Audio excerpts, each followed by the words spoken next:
Well, good afternoon, Brian. Good afternoon, Subi. It's good to have you on a Friday. I know, my afternoon off. So this new series that we have contemplated is, highly learned scholars like you. You've been in clinical practice for 30 plus years, and you have run the gamut of a highly specialized electrophysiologist, general cardiologist, and you're embracing the lipids diet lifestyle modification, not only in your practice, but what you preach your patients and personally yourselves.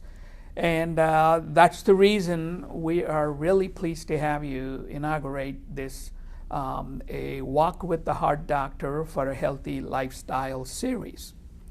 And we're hoping that any of the participants would start to play this. They are usually 30-minute format, and a 30-minute walk a day is what American Heart Association is recommending as the minimum that is necessary. And as you know, diet plays a significant role. In the ancient times, diet played only the role of sustenance. No one has abundance. People were happy if they could find a piece of meat. So Dr. Atkins wouldn't be very practical diet in those days. It's mostly the bread and some beer if they were lucky. The amount of food that an ordinary peasant had was limited. But as the societies grew and agriculture settled and the animals were domesticated, cultivated, you have abundance. And abundance brings this disease of the affluent, which is obesity and hypertension. Even in the medieval times, they knew that only the rich got the gout, the disease where people who eat a lot of rich meats and high protein intake will get the inflammation of the joints. And there was this fad about low carb, low fat diets, and we gone through a period, didn't we, with the Dr. Atkins taking a very strong opinion that why low fat. And when I was reading, it's a very simplistic approach. People die of heart attacks. Autopsy shows arteries clogged with fat. So it was natural to embrace a low-fat diet. But Atkins saw something right from the beginning. He said, that is not the problem. The problem is our bodies manufacturing excess fat. It's the total calories, and fat is not the issue. What are your thoughts on this? And you have gone through this along with me on this diet journey over 3 decades. So I'll begin just by saying that Dr. Myla and I have known each other since, I believe, 1987. And we used to do a lot of work together back in that era at other hospitals, and then eventually at Hoag Hospital. We've been close allies and associates and friends and colleagues for all of these years, and we've conversed and we've gone out socially, and I consider him to be a close friend, and I always bounce my ideas off of him, and we've had that kind of dialogue for many years. I guess the historical diet that has been the most popular one through human history, we would probably call the starvation diet, and now we're kind of in a completely different situation, at least in this country. One of the things I talk about with my patients a lot and refer them back to is the study that was done in slain soldiers from the Korean War in 1952, where a number of their bodies were taken back to Washington to when the beginnings of the NIH were conceived, and they did autopsies on their bodies and dissected their coronary arteries. So who are soldiers? This is the National Institute of Health. Yes. The soldiers are 18 to 25-year-olds for the most part. And 75% of them already had significant atherosclerotic disease in their coronary arteries. Wow. 75%. Well, these were kids that grew up in the 30s and 40s where we knew little about nutrition and America has become the land of plenty, so they were eating steaks and eggs and cheese and butter and ice cream, and that's where they ended up. And they were smokers too for the most part back then. But imagine 18 to 25 years old with extensive atherosclerotic disease in their coronary arteries. So one of the other things that I always talk to my patients about, it's always such a surprise when so many people that Dr. Myla currently sees when he's called in to take care of an acute heart attack in the emergency room, and he's got to open up a blocked coronary artery in the quickest possible amount of time, is that the family will often ask, well, how could this possibly have happened? He was perfectly well yesterday. And they don't understand that it's a disease process that's been percolating and smoldering for decades inside of the body, and that atherosclerotic disease is the culprit, that is this insidious, like termites eating out the wood structure of your home. You don't know that you have a termite problem until the house falls down. How could the house have possibly fallen down when, of course, the wood had been riddled with termites for decades, just like atherosclerosis? Good analogy. Yeah, thanks. So it's an insidious disease that is perpetrated on a multiple number of factors, most of which has to do with both genetics on the one side of the equation and on lifestyle on the other side of the equation. So there are people out there who eat perfectly well, are thin, are running, are exercising, and they have cholesterol levels of 300. And there's nothing that they can do about it. And now, of course, we have an armamentarium of medications that can really make a difference. Despite the fact, and I know Dr. Myla will agree, that every day we get pushback on these medications from our patients. That's right. You know, but the foundation of management of heart disease, of heart attacks, of atherosclerosis by the American Heart Association and all the other associations in the American College of Cardiology is lifestyle. That's the foundation of management. It's about diet and exercise, and to eat well and to be, eat better foods. And, on the one side of the equation, you've got all the things that people like: steaks, chips, fries, ice cream, burgers, pizza. And on the other side of the equation, you've got vegetables, you've got legumes, you've got nuts, you've got fish, the things that people don't usually flock to, and that you kind of really have to make behavioral modification to get into that type of nutritional program. It's a shame that we can't eat all the really good food and stay healthy versus the stuff that we really don't want to eat to try to be healthy, which we'll get to later in this discussion, I think, because why don't people do what they're supposed to do? So it's funny you say that. My daughter, when she was young, she used to say, how come everything that tastes so good is so bad? Yeah. Vegetables are touted extensively, vegetarian diets, but with my Indian heritage, my ancestors, there's plenty of heart disease in India. People don't know that. Just because you're a vegetarian doesn't mean you have complete protection. There is a rich amount of dairy products, ghee, the butter consumption, saturated fat, and most importantly, sugar consumption has been rampant. So India is one of the diabetes capitals of the world. Yes, it is. So the question to you, Brian, is how do we balance then? It's not the fat, but it is the sugar. We're focusing on the wrong molecule all this time? No, I don't think so. I mean, I think that it's multifactorial.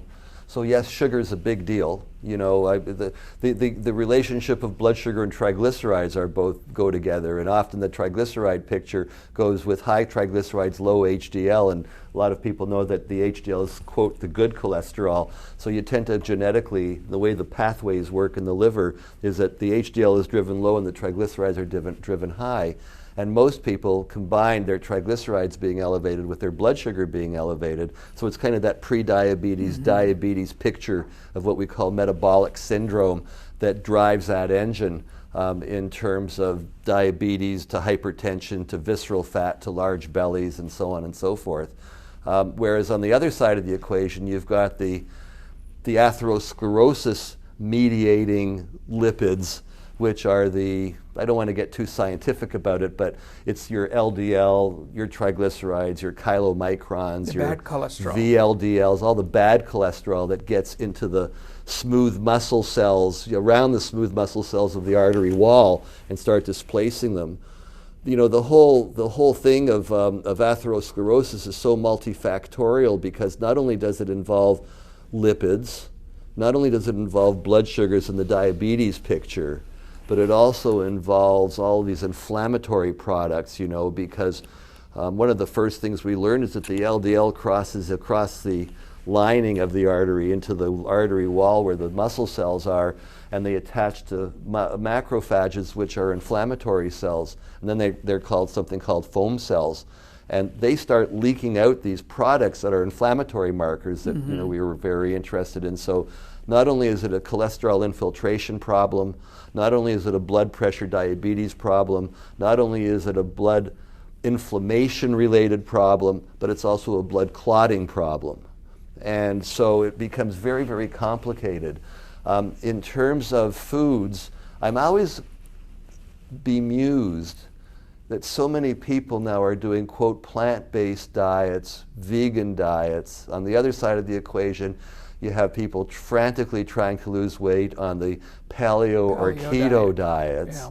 And I think you and I think perhaps with your Indian heritage, you're probably more vegan-based than I am as a North American. But a vegan-based diet is something that I could never put my arms around. I wouldn't be able to live my life that way. So how do you get to a kind of a medium that lets you live a life that's enjoyable while the time you're on the planet Earth? And that's where the Mediterranean diet, I think, comes in. I'm glad you brought that up. I was about to ask, could Mediterranean be the mix, the healthy mix of the good from the vegetarian and the old world grains? Let's face it, regardless of the type of diet, 60% of the calories in any meal is coming from carbohydrate.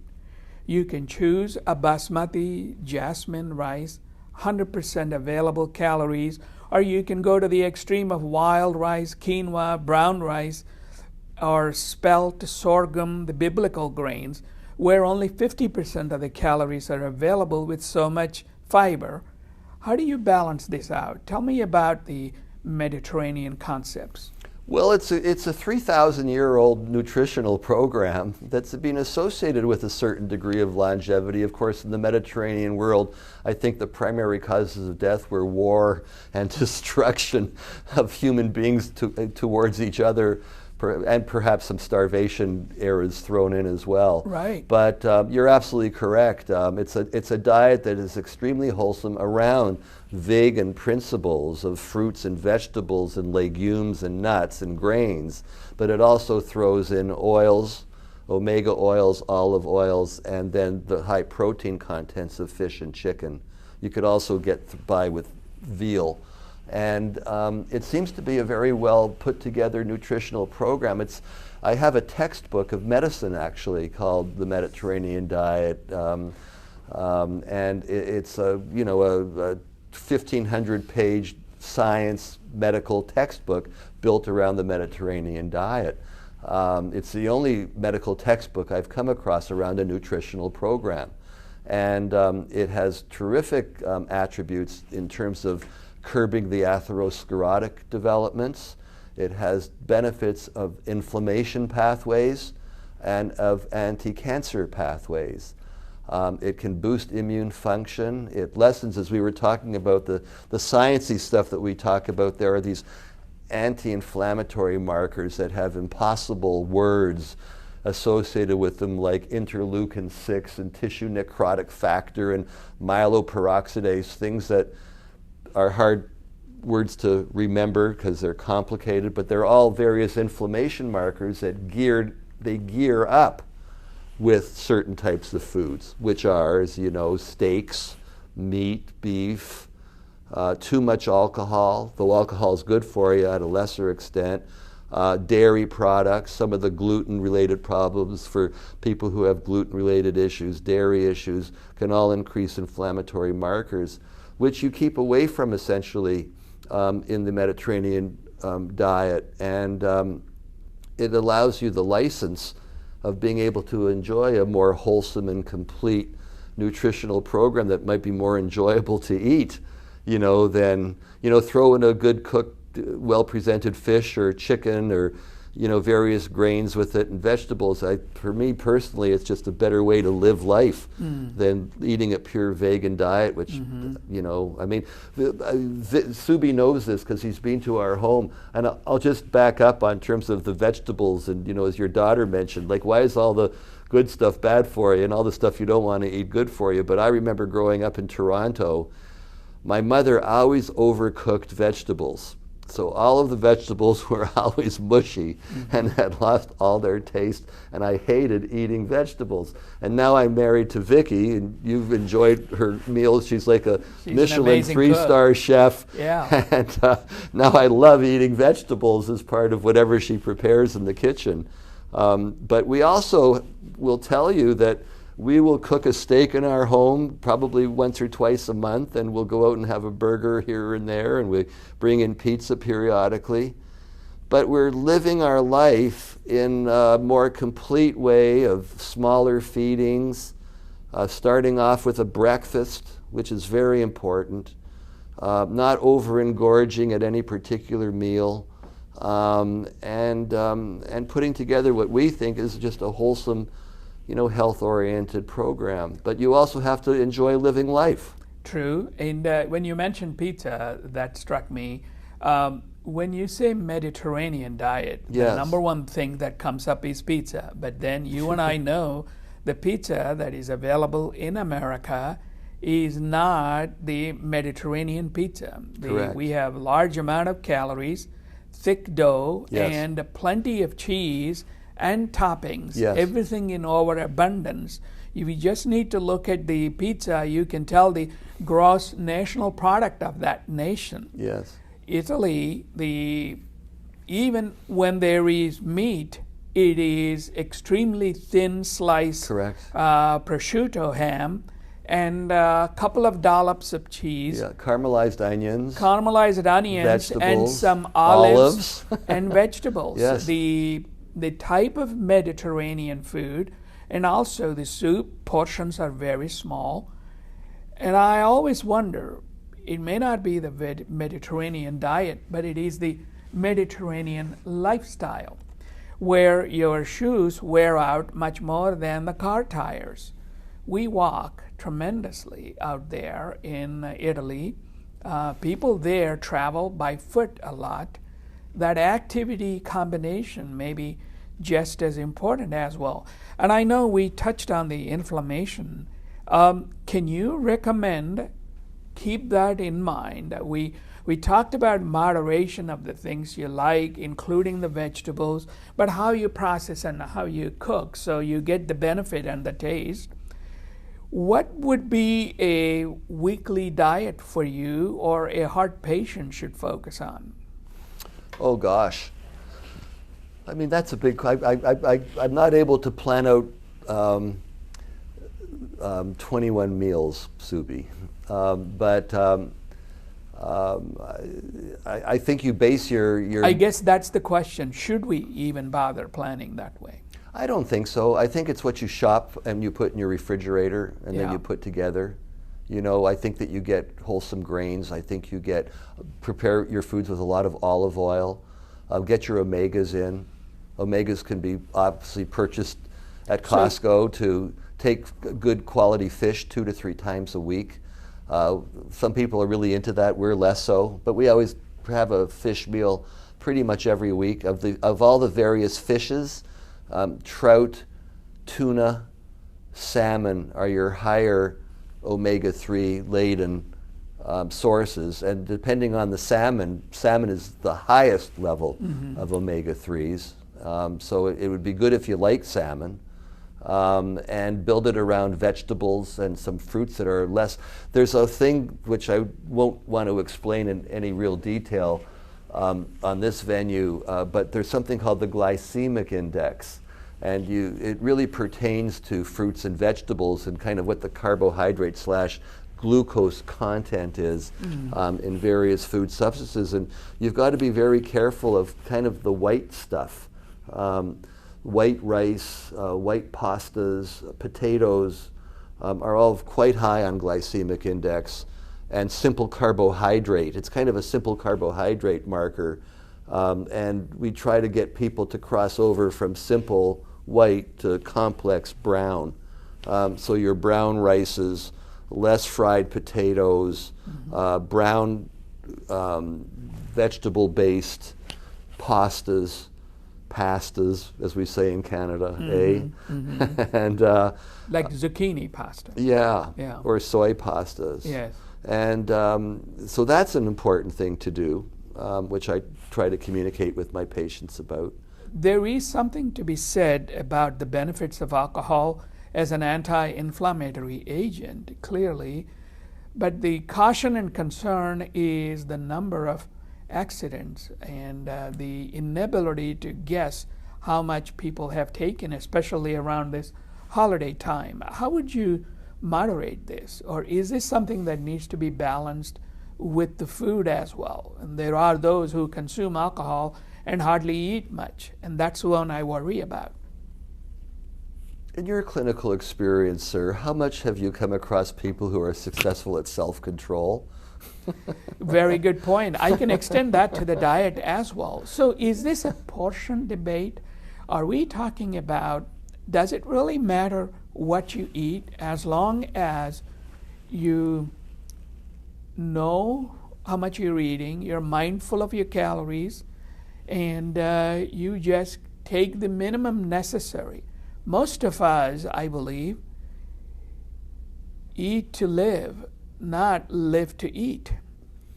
You know, I also tell my patients, you have to wake up every day lucky.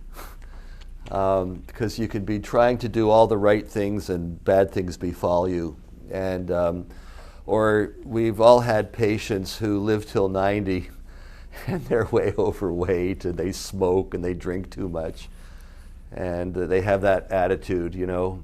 And the earnest people tend to fall sooner than they do.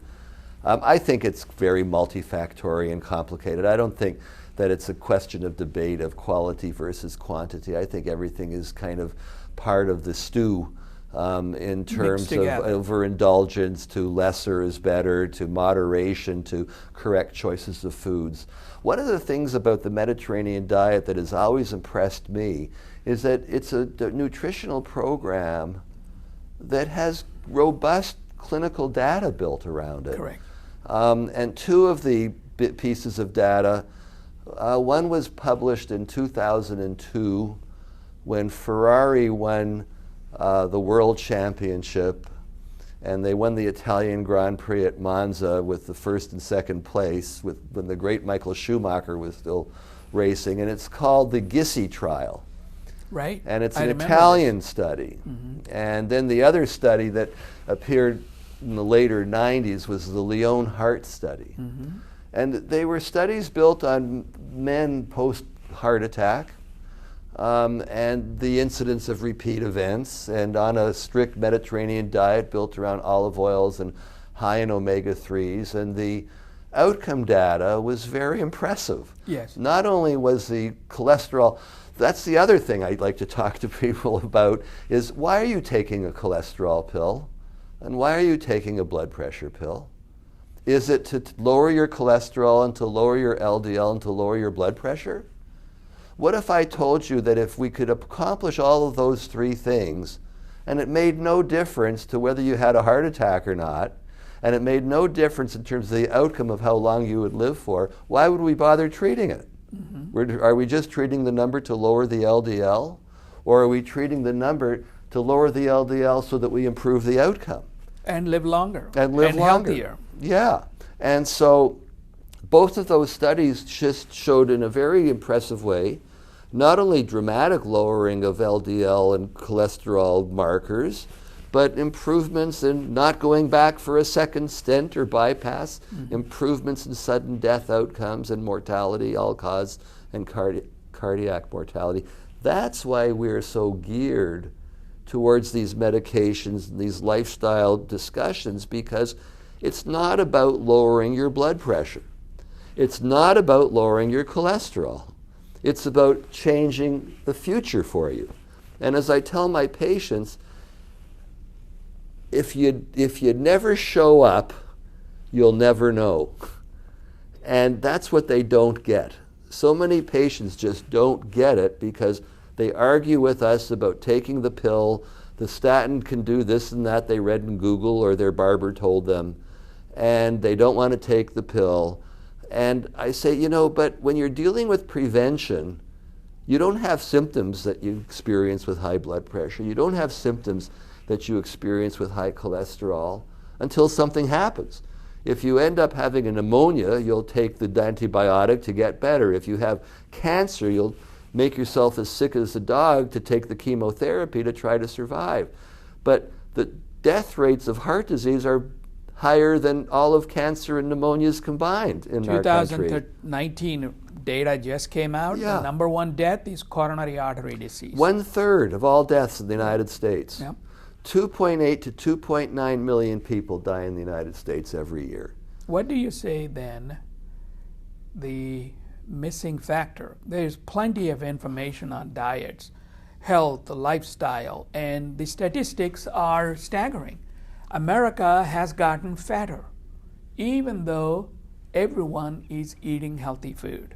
We are just eating way too much of the healthy food. It doesn't matter, ultimately, when excess calories relative to our activity. We have only increased our binge watching on streaming shows, but not binge walking or binge exercising. Well, COVID has made everything worse this year too, hasn't Yes. it? You know, people in our offices that he and I both see on a daily basis, I would say it's 85, 90% of people are feeling anxious, fearful, upset, frustrated, depressed, more sedentary, less activity, eating more, drinking more psychological problems, Correct. marriage, children problems, job problems, economic problems. And therefore, there's more lethargy, there's more weight being gained, etc. And I would say that kind of making that comment, introducing this by talking about COVID, is that it's not about not knowing what to do. I think it's a spiritual, psychological-based problem of people live in a kind of an existential quagmire through their lives, and to try to escape and get yourself free and balanced and centered and positive in life and have love and close relationships and purposefulness, etc., enables you to overcome much of that. But many people are just trapped in their entrapment, you know, and they don't have the types of insight to try to surmount the despair, perhaps, or the sense of fatality, you know? Right. And in that sense, there's plenty of good and bad information conflicting. Now we hear the word fake news and deep fake information on the internet. As much as there is despair, probably what is missing is this cookbook style how-to, a life coach or somebody who can guide them through what are the priorities. And that's where your physicians, your elderly, healthy individuals, the company you keep, you heard the word, show me your friends and I will tell you what you eat. We tend to gather around people who are like us in the lifestyles. And the lifestyle change is such a big commitment. I find in my practice, when I encourage my patients, I tell them, focus on 1 or 2 meals a day to attack, where you monitor how much you're putting on the plate. There is clearly lots of evidence on small plates and small appetites. It's amazing when we gather to a party. The moment you walk through the door, you pick up the glass of champagne, plenty of sugar, and you walk past the living room, you have already been surrounded by people with appetizers, and each one has 60 to 100 calories. By the time you sit down to a meal, without you knowing, you already consumed 600 to 700 calories. Yes, you've got to be, yeah, I made a point last year, actually before last year, before COVID, of losing weight, because I was getting up to a weight that I wasn't happy with, and I actually lost I lost 28 pounds, and I've now regained about 10 back. Thanks in the last to COVID. year, thanks to COVID and my shoulder surgery. Yes. So and the gym's closing, you know. Right. But it's very purposeful. And so one of the things that and I comment on in some of my lifestyle lectures is that for people to lose weight, it's hard for them to do it alone. You've got to be with other people that are purposeful about that as well. Number two, it's very important to have breakfast. People that are successful in losing weight have breakfast. Mm-hmm. And they have smaller meals throughout the day. And you do not have a large meal at dinner an hour or two before you go to bed. You've got to allow the food to digest for several hours.